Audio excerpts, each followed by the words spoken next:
தென்மதுரை வீரனுக்கு என்னுடைய மாமனுக்கு தேக்குமர தேகமடி அம்மா அம்மா.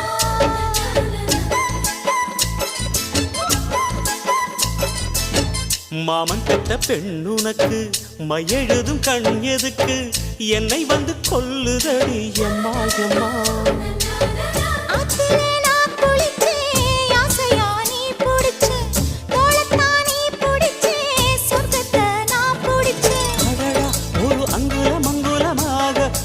ஆசையில் முத்தங்கள் போட அதை என்னன்னு சொல்லுவேன் எப்படி சொல்லுவேன் நானே.